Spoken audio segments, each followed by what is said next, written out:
हम कोई नेता नहीं हैं, साधु महात्मा नहीं हैं, भाषण नहीं देते हैं, प्रवचन नहीं करते हैं, आपसे वोट भी नहीं मांगते। बिहार के एक साधारण परिवार के लड़के हैं। हमारे अपने बाबा यहाँ मजदूर थे, बैलगाड़ी चलाते थे। बाबूजी हमारे यहाँ सरकारी डॉक्टर थे। यहीं सरकारी विद्यालयों से पढ़कर हमने अपना जीवन शुरू किया है। माता पिता का आशीर्वाद है, ऊपर वाले की कृपा है, जीवन में कुछ हासिल कर लिए। अब तय किया है कि अगर भगवान ने हमको शक्ति, बुद्धि, साधन, पैसा दिया है तो जो कुछ भी जीवन में है वो सब बिहार में लोगों की जिंदगी को सुधारने के लिए लगाना चाहते हैं। हमने कोई दल नहीं बनाया। 15 महीना से आज हम पैदल चल रहे हैं। 4000 से ज्यादा गांव में पैदल चल के आए हैं। अभी गुरुजी खड़े होके बता रहे थे कि पहले जो आप काम कर रहे थे वो ठीक नहीं था, अब सही रास्ता पकड़े। बात तो ठीक है, लेकिन हमारी नजर में जो पहले काम कर रहे थे वही काम अभी भी कर रहे हैं। फर्क बस इतना ही है कि पहले नेताओं को, दलों को जिता रहे थे, अब संकल्प लेकर आए हैं कि जनता को जिताना है। काम तो वही कर रहे हैं, बुद्धि वही है, समझ वही है, प्रयोग भी वही है। बस इतना ही फर्क है कि अब किसी दल और नेता को नहीं, अपने बिहार के अपने भाई बहनों को जिताने के लिए प्रयास कर रहे हैं। और भरोसा रखिए, 10 बरस में हमने जिसका हाथ पकड़ा है वो चुनाव नहीं हारा है, तो बिहार की जनता को भी हारने नहीं देंगे। ये मेरा अहंकार नहीं है, ये मेरा अहंकार नहीं है। ऐसा नहीं है कि हमको कोई ज्यादा समझ है। ऐसा इसलिए कह रहे हैं कि हमारे माता पिता, हमारे गुरुओं ने जो सिखाया है, जिस काम को लीजिए उसको पूरी ईमानदारी और ताकत से कीजिए। आप देख रहे हैं 75 साल में बिहार में जितना किसी नेता ने मेहनत न किया हो उतनी मेहनत हम कर रहे हैं। इसलिए सफलता मिलनी ही मिलनी है, लेकिन हमारे मेहनत करने से सफलता नहीं मिलेगी। जब तक आप नहीं समझिएगा तब तक बिहार सुधरने वाला नहीं है। अगर चुनाव जीतना सफलता है तो 2015 में तो हम पूरा बिहार जीतकर चले गए, उससे तो बिहार नहीं सुधरा। तो ये अभियान सिर्फ चुनाव जीतने का नहीं है, सरकार बनाने का नहीं है। अपने ये सपना लेकर हम आए हैं कि अपने जीवन काल में ऐसा बिहार देखना चाहते हैं जहां एक दिन गुजरात से, महाराष्ट्र, पंजाब, हरियाणा से लोग नौकरी रोजगार करने आए, तब मानेंगे कि बिहार की गौरवशाली इतिहास को फिर से हम लोगों ने स्थापित किया। ये सपना लेकर आए। अभी हम आपसे कोई भाषण नहीं करेंगे। आपकी जो दुर्दशा है, बिहार में जो लोगों की दुर्दशा है, उस पर 2-4 बात आपको बताएंगे और आपको ये भी बताएंगे कि इससे आप बाहर कैसे निकल सकते हैं। आपके गांव में हम आए हैं, देखने समझने से ये बिहार के दूसरे गांवों से थोड़ा ज्यादा बेहतर दिख रहा है। पढ़ा लिखा, समझदार, कुछ समृद्ध लोगों का गांव दिख रहा है, लेकिन व्यवहार और आचार विचार में ये गांव भी वैसे ही होगा, ये मेरा विश्वास है। और अभी आपको दिखाएंगे। हम 4-4.5 हजार गांव में गए, पढ़े लिखे गांव में भी गए हैं, बहुत पिछड़े गांव में भी गए हैं, लेकिन बिहार में रहने वाले लोगों की सोच कमोबेश सबकी वही है। अगर हमारी बात पर भरोसा नहीं है तभी हम सवाल पूछना शुरू करेंगे। आप हाँ ना में जवाब दीजिएगा और आपको आंख के सामने दिखेगा कि आपकी बर्बादी क्यों है, आपकी बदहाली क्यों है। सबको जवाब देना है, हाँ चाहे ना बोलना है हाथ उठाकर। आप यहाँ जितने लोग आए हैं जरा सोच के बताइए, आपके गांव पंचायत में और कुछ हो चाहे नहीं, बिहार में और कुछ हो या नहीं, सभी के बच्चों के पढ़ने की व्यवस्था अच्छी होनी चाहिए कि नहीं होनी चाहिए? सबको बताना है, हाथ उठा के होना चाहिए कि नहीं होना चाहिए? हाथ नीचे कर लीजिए। आप में से बहुत सारे लोग हैं जिनको खुद जीवन में पढ़ने का अवसर नहीं मिला। कोई पढ़ा लिखा है, कोई अनपढ़ है, कोई इसमें धनी है, कोई गरीब है, कोई महिला, कोई पुरुष, कोई हिंदू, कोई मुसलमान, कोई अगड़ा, कोई पिछड़ा, लेकिन सब आदमी को यहाँ समझ है कि ना भैया पढ़ने का व्यवस्था तो होना ही चाहिए। इसके लिए किसी नेता और दल की जरूरत नहीं है। बिहार में हर गांव में हम ये सवाल पूछे हैं और 100 में 100% लोग कहते हैं ना भैया पढ़ाई का व्यवस्था होना चाहिए। तो अब जितना आप समझदार लोग यहाँ बैठे हैं, सब लोग जरा अपने अपने बच्चों का चेहरा याद कर लीजिए और अपने बच्चों के नाम पर एक बार ईमानदारी से बताइए, आप में से किसने जीवन में एक बार भी अपने बच्चों के पढ़ाई के लिए वोट दिया है? देखिए, समझदार गांव के समझदार लोगों की दुर्दशा। किसी का हाथ नहीं उठा, इसलिए नहीं उठा कि आपने कभी जीवन में पढ़ाई के लिए वोट नहीं दिया। ये पढ़े लिखे का गांव है तो ये हालत है, समझिए जो पढ़ा लिखा नहीं है उसका क्या हालत है। 4200-4400 गांव में हम गए, एक आदमी भी नहीं मिला जो बता रहा है कि भैया हम पढ़ाई के लिए वोट दिए हैं। तो जब आप पढ़ाई के लिए वोटे नहीं देते हैं तो आपको पढ़ाई मिलेगी कैसे? आपको मालूम है कि अगर आपका बच्चा पढ़ लिख जाए तो कोई विधायक बने, कोई मुखिया बने, आपके बच्चे का जीवन सुधरेगा, लेकिन आप अपने बच्चों के लिए भी वोट नहीं करते हैं। आपको मालूम है कि चीनी मिल चालू हो जाए मधुबनी में, फैक्ट्री लग जाए तो आपके बच्चों को रोजगार मिलेगा, लेकिन आपने जीवन में कभी फैक्ट्री रोजगार के लिए वोट नहीं दिया। आपको मालूम है कि अगर धान का भाव 2100 रुपया मिल जाए तो आपका तुरंत फायदा होगा। आप 1700 में धान बेच रहे हैं, लेकिन 2100 के लिए कभी वोट आपने दिया नहीं। तो जब आप पढ़ाई के लिए, रोजगार के लिए, अपने फसल के दाम के लिए वोटे नहीं देते हैं तो काहे के लिए गाना गा रहे हैं? क्यों झूठ बोलते हैं कि हम बिहार का विकास चाहते हैं, अपनी भलाई चाहते हैं? बिहार में ये दुर्दशा है, यहाँ किसी को अपने और अपने बच्चों की चिंता ही नहीं है। अगर हमारी बात पर भरोसा नहीं है तो अभी आपसे सवाल पूछेंगे, आप बताइएगा, आपको समझ में आएगा। आप जरा सोच के बताइए, बिहार में आपने जीवन में जिसको भी वोट दिया है, आज तक उस दल ने, उस नेता ने आपका कोई काम किया कि नहीं किया? किया कि नहीं किया? बताइए जोर से। नहीं किया।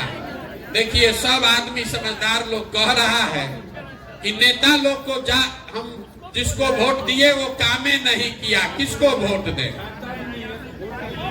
अभी हम देखिए, अभी गांव की समझदारी आपको दिखेगी आईना के तरह। अभी सब लोगों ने कहा कि भैया जिस दल को, जिस नेता को हमने वोट दिया, किसी नेता ने, किसी दल ने हमारा काम नहीं किया। तो हम गिनवाना शुरू करते हैं कि आपने वोट किस चीज के लिए दिया, वो मिला है कि नहीं मिला है। अगर सही बोले तो एक बार मुंह से हाँ बोलिएगा, अगर गलत बोले तो जोर से ना बोलिएगा। बिहार में आपके गांव में भी 5 किलो अनाज के लालच में लोगों ने भाजपा को, मोदी जी को वोट दिया। तो बिहार में चाहे जितना चोरी भ्रष्टाचार है, 1 किलो चोरी करके यहाँ के गरीब को 4 किलो अनाज मिल रहा है कि नहीं मिल रहा? आपने, हमने वोट दिया अयोध्या में राम मंदिर बनाने के लिए, तो आपके गांव में स्कूल, अस्पताल, फैक्ट्री बने चाहे नहीं बने, अयोध्या में राम मंदिर बन रहा है कि नहीं बन रहा है? आपने, हमने वोट दिया है नीतीश कुमार को बिहार में बिजली का दशा सुधारने के लिए। तो नीतीश के राज में इसी बदहाल बिहार में बिजली का बिल 4000 आए चाहे 6000, घरे घरे बिजली आया है कि नहीं आया? आपने, हमने वोट दिया जात के नाम पर अपने जात के नेता को। तो बिहार में आपके बच्चे के पढ़ाई रोजगार का कोई बात करे चाहे न करे, जात का चर्चा और जात का गिनती घरे घरे, गली गली हुआ है कि नहीं हुआ? आपने, हमने वोट दिया मोदी जी का चेहरा देखकर। लोग कहता है कि सांसद विधायक को नहीं दिए हैं, मोदी जी को देख कर दिए हैं।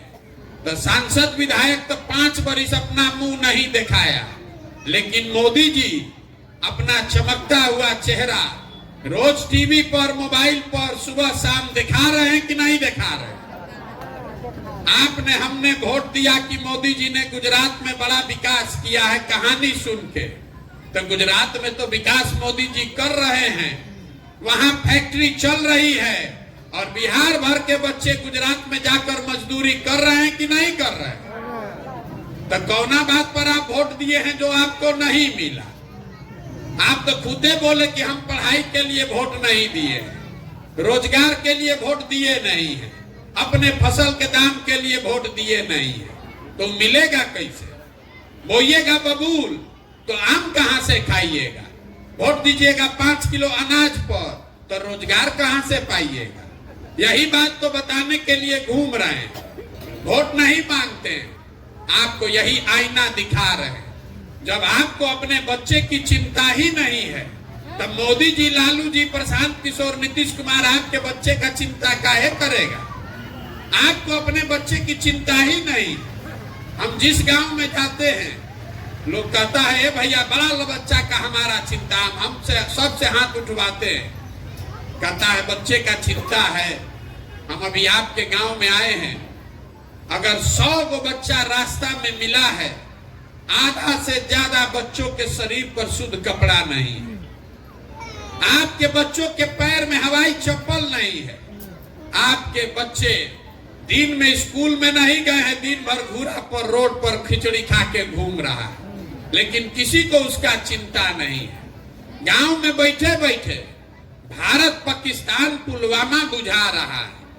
यहां से बैठ के मोदी जी का अमेरिका में कैसे स्वागत हो रहा है मोबाइल पर देख रहा है। लालू जी का लड़का कैसे मुख्यमंत्री बन जाएगा, उसका MYPY समीकरण समझ में आ रहा है। अपने बच्चे के शरीर पर कपड़ा कैसे होगा, ये लोगों को नहीं बुझा रहा। तो आप नहीं भोगिएगा, आपका बच्चा नहीं भोगेगा तो कौन भोगेगा? यही इसीलिए पदयात्रा कर रहे हैं। अरे यहाँ के लोगों को सुधरना ही नहीं है। 5 बरस तक यहाँ सब परेशानी को आप झेलते हैं, उसको भोगते हैं। ए भैया पढ़ाई नहीं है, ए भैया रोजगार नहीं है, नाली नहीं है, गली नहीं है, खाने को ठिकाना नहीं है, कोई बीमार पड़ जाए तो दवा डॉक्टर नहीं है। अब फिर 5 वर्ष के बाद वोट देने जाइएगा तो ये सब बात भुला जाएगा।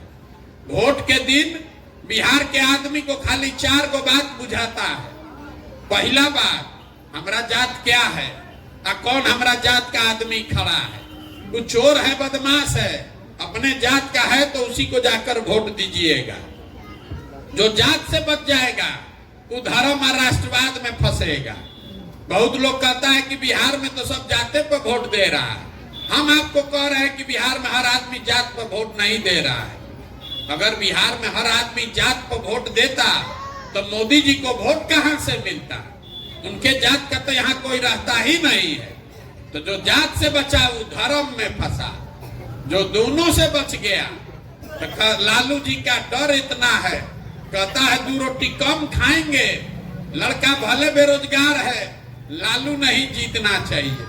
तो 5 वर्ष बैठ के भाजपा के सांसद विधायक को गरियाते हैं, और जिस दिन वोट देने जाइएगा तो कहिएगा ये भैया ललटेन से बढ़िया तो भाजपा है, चलो इसी को दो।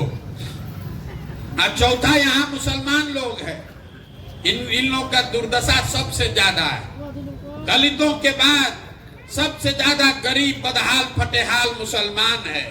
लेकिन इनका कहना है कि जिए चाहे मर जाए भाजपा को वोट नहीं देंगे। भाजपा तो मुसलमान विरोधी पार्टी है। तो बिहार में बचा कौन? बिहार में तो भाई 2 गो दल है, एक मोदी जी का भाजपा, एगो लालू जी का ललटेन। नीतीश कुमार का तो पते नहीं है कि कितना देर ललटेन पर लटकेंगे और कब उछल के कमल के फूल पर बैठ जाएंगे।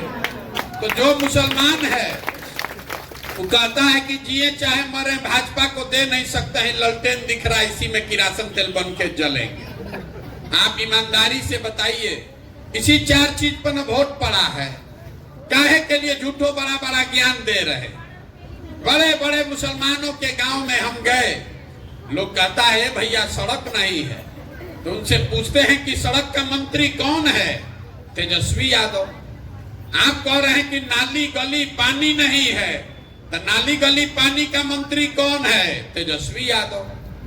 आप कह रहे हैं कि शहर का सब दुर्दशा है, देश में 10 सबसे गरीब और पिछड़े सबसे ज्यादा प्रदूषित शहर बिहार के 10 शहर हैं, तो शहर का मंत्री कौन है? तेजस्वी यादव। अब फिर कह रहे हैं कि कोई अस्पताल नहीं है, दवा डॉक्टर नहीं है, तो स्वास्थ्य मंत्री कौन है? वो भी तेजस्वी यादव। और कल वोट होगा तो फिर मुसलमान जाकर लालटेने को वोट देगा, तो आपका रोड बनेगा कैसे? किसको दोष दे रहे हैं? आप मुसलमान अकेले नहीं है, लालू जी के वोटर अकेले नहीं हैं, यहाँ जितना लोग आप बैठे हैं सब मोदी जी के बहुत भक्त लोग हैं। यहाँ आप मोदी जी का नाम नहीं जानते थे 2011-12 में, हम जो नारा आप पढ़ के मोदी को जाने, हर हर मोदी घर घर मोदी, ये नारा हमने लिखा है। अब हम ही को लोग ज्ञान दे रहा है, हे भैया मोदी से देश का कल्याण होगा। ठीक है भैया, आप ही का बात मान लेते हैं। मोदी जी 10 वर्ष से प्रधानमंत्री हैं, जितना यहाँ भाजपा मोदी भक्त लोग हैं, आप कोई छोटा सा चुनौती देकर जाएंगे। मोदी जी 10 वर्ष से प्रधानमंत्री हैं, 10 वर्ष में मोदी जी ने बिहार के लिए कुछ किया कि नहीं किया, इस बहस में मत पड़िए। मोदी जी के प्रधानमंत्री से बिहार में आपका, आपके बच्चों का कुछ भला हुआ कि नहीं, इसको भी छोड़ दीजिए। 10 वर्ष में मोदी जी ने बिहार के विकास के लिए, आपके बच्चों के लिए एक अगर बैठक किया हो, उसका हमको खबर दिखा दीजिए, हम कल से मोदी जी का झंडा लेकर चलने को तैयार। जिस नेता ने 10 वर्ष में आपके बच्चों के लिए एक बैठक नहीं किया, हम और आप उछल उछल के 6 महीना के बाद कमल का बटन दबाएंगे, तो आपके हमारे बच्चे गुजरात में मजदूर नहीं बनेंगे तो बिहार में फैक्ट्री के मालिक बनेंगे। बिहार में आदमी को सुधरना ही नहीं है, सही हो या गलत हो। कोई जात के नाम पर बंधुआ मजदूरी कर रहा है, कोई धर्म के नाम पर बंधुआ मजदूरी कर रहा है, अपने बच्चों की चिंता यहाँ कोई नहीं कर रहा है। इसीलिए हमारे आपके बच्चे मजदूर बनकर पूरा देश में घूम रहे हैं। यही बात बताने के लिए पैदल चल रहे हैं। जिस गांव में गए, आदमी कहता है भैया बिहार में विकल्प नहीं था, आप आए हैं, आप आगे आगे चलिए, आप सुधारिए, आपका मदद करेंगे। हम पहले ही सबको हाथ जोड़ रहे हैं, हमको आपका साथ नहीं चाहिए। आप हमारा साथ क्या दीजिएगा? आपका तो अपने ठिकाना नहीं है, आप अपने बच्चे के साथ नहीं दे पा रहे हैं, हमारा साथ दीजिएगा। आप लोग कह रहा है कि 14 महीना से पैदल चल रहे हैं। अरे आपके बच्चे 14 साल से भोग रहे हैं, उससे आपका आंखें नहीं खुला, तो हमारे 14 महीना पैदल चलने से आप सुधरने वाले हैं? आप जीवन में नहीं सुधरने वाले। जिस गांव में जाइए, कहता है बिहार में बड़ा भ्रष्टाचार है। भैया भ्रष्टाचार सुधारिए, तबे बिहार सुधरेगा। मुखिया यहाँ काम नहीं कर रहा, नाली गली नहीं बनवाए मुखिया जी। मुखिया जी राशन कार्ड में 2500 3000 घूस ले रहे हैं। इंदिरा आवास तो मिलिए नहीं रहा है, मिलेगा तो 25,000 30,000 घूस लगेगा। जरा याद कीजिए, 2 बरिस पहले मुखिया का चुनाव था बिहार में, 500 रुपया लेकर वोट बेचे आप, मुर्गा भात खाकर वोट दिए आप, 2 गो पाउच पर वोट का सौदा किए आप, तो आपका मुखिया चोर नहीं होगा तो हरिश्चंद्र होगा। अरे बिहार के आदमी का तो इतना दुर्दशा है कि आपको चोरी भी नहीं करने आ रहा है। जिस मुखिया विधायक को 500 रुपया के लालच में जात के नाम पर मुर्गा भात खाकर आप वोट देते हैं, वही जब जीत कर आता है, आपका और आपके बच्चों के हक का 10,000 15,000 घूस लेता है, और आप बाप बाप चिल्लाते हैं कि बिहार में बड़ा भ्रष्टाचार है। कोई भ्रष्टाचार नहीं है, भ्रष्टाचार आपने शुरू किया है। 500 रुपया लेके वोट देते हैं और दूसरे के भ्रष्टाचार पर बात कर रहे हैं। आपका औकात 500 का है तो आप 500 का चोरी किए, मुखिया का औकात 5,000 का है तो 5,000 चोरी कर रहा है। विधायक का औकात 50,000 का है तो 50,000 चोरी कर रहा है। चोरी तो सब कर रहे हैं, तो काहे के लिए दूसरे पर उंगली उठाते हैं? जब तक आप नहीं सुधरिएगा ये सुधरने वाला नहीं है। एगो प्रशांत किशोर आ जाए कि 10 प्रशांत किशोर आ जाए, सुधरना ही नहीं है इसको, क्योंकि आपको नहीं सुधरना है। यहाँ के आदमी को बिल्कुल कोई चिंता नहीं है। हम मधुबनी में आए तो लोग हमको कहा भैया ज्ञानी लोगों का जमीन है, यहाँ बहुत गांव गांव में आपको विद्वान मिलेगा। हम आपको कह रहे हैं बहुत अफसोस से, यहाँ हमको कोई विद्वान नहीं मिला, हमको हर गांव में मजदूर मिले। आप विद्वानों की जमीन अब नहीं है, विद्वानों की जमीन आपके बाप दादा के जमाने में कभी रहा होगा। आज आप मजदूरों के जमीन हैं। पूरा बिहार में मधुबनी 7वां सबसे ज्यादा गरीब जिला है। कोई ऐसा घर नहीं है कि आपके जवान बच्चे बाहर जाकर मजदूरी नहीं कर रहे हैं, झूठो ताल ठोक रहे हैं कि हम बड़ा विद्वान के जमीन है। घरों में हम गए जहां पांडुलिपि लोगों ने लिख के रखा है, जिसके घर में रखा है उसको ये भी नहीं पता है कि ये क्या चीज है। वो सोच रहा है कि भैया 10,000 रुपया मिल जाते पूरा बक्सा आपको दे दे। 10,000 में लाखों का चीज बेचने को तैयार है। ये दुर्दशा है इस जमीन की, और ये दुर्दशा आपने हमने बनाया है, नेताओं ने नहीं बनाया। जहां पर जाते हैं आदमी कहता है भैया ये दिक्कत है वो दिक्कत है, फिर पूछते हैं कि आपका विधायक कितना बार से जीत रहा है, तो कहता है 3 बार से। सांसद कई बार से जीत रहा है, तो भैया बाबूजी जीते थे, अब बेटा भी 2 बार से जीत रहा है। दोनों बात कैसे हो रहा है रे भाई? आप एक और गाली भी दे रहे हैं और उसी सांसद विधायक को जिता भी रहे हैं। फिर जब कुछ नहीं बचेगा तो कहेगा कि क्या करे, हमारे पास विकल्प नहीं है। अगर विकल्प नहीं है तो विकल्प बनाइए। इसलिए पैदल चल रहे। पैसे का चिंता मत कीजिए, साधन व्यवस्था का चिंता मत कीजिए, अपने और अपने बच्चों के लिए खड़े होइए। ग्रीस में एक बहुत बड़े दार्शनिक थे प्लेटो। उन्होंने आज से सैकड़ों साल पहले बताया कि जिस समाज में पढ़े लिखे समझदार लोग राजनीति में भागीदार नहीं बनते हैं, उनको इस बात के लिए तैयार रहना चाहिए कि कोई मूर्ख आदमी उनका राजा बनकर उन पर शासन करेगा। बिहार में जितना पढ़ा लिखा समझदार है वो कहता है हमको राजनीति नहीं करना है। अरे तो बड़ा खराब है, तो भैया तो मूर्खे न बचेगा, वही आपका राजा बनकर आप पर शासन कर रहा है।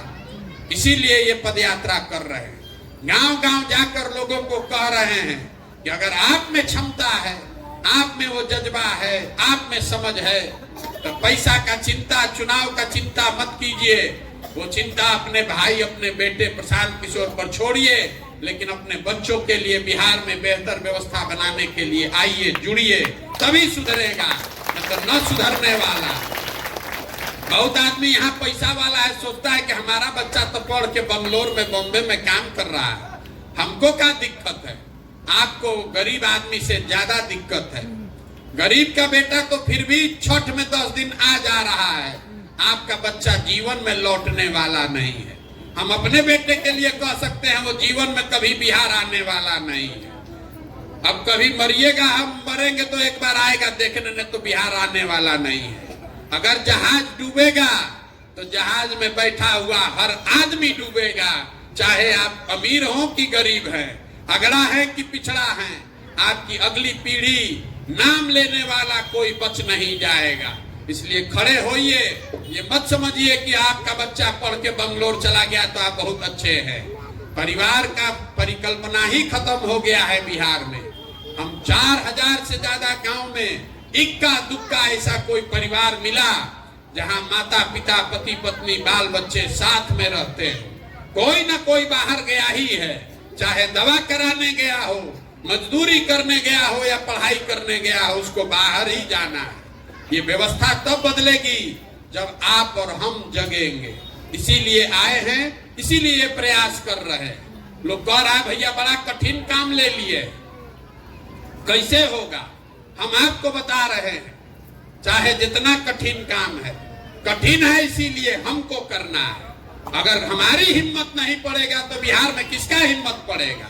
हम ये सोच कर आए हैं समझ कर आए हैं कि इसको करने में बहुत ताकत लगानी पड़ेगी, बहुत पसीना बहाना पड़ेगा, लेकिन आपको ये विश्वास दिला रहे हैं कि इसको किए बगैर मानेंगे नहीं। 2 बरस लगे कि 5 बरस, गांव गांव जाकर लोगों को समझाएंगे, बिल्कुल लोग समझेंगे ही समझेंगे। कौन नहीं चाहता है कि उसके बच्चे को बढ़िया खाना मिले, कौन नहीं चाहता है कि उसके बच्चे को बढ़िया पढ़ाई हो। अगर ये प्रयास होगा, आपके आशीर्वाद से इसमें सफलता भी मिलेगी। यही बात आपको बताने आए हैं। ये किसी का बंधुआ मजदूरी मत कीजिए, न मोदी का, न लालू का, न प्रशांत किशोर का, न नीतीश कुमार का। अपने बच्चों की चिंता कीजिए। अगर आप अपने बच्चों की चिंता नहीं करेंगे तो कोई दिल्ली में बैठे, कोई पटना में बैठे, आपके बच्चों का जीवन सुधरने वाला नहीं है। यही बात बता रहे हैं। समझ में आए तो बहुत अच्छा, और न समझ में आए तो जैसे जिंदगी चल रहा है वैसे चलाइए। बहुत बहुत धन्यवाद।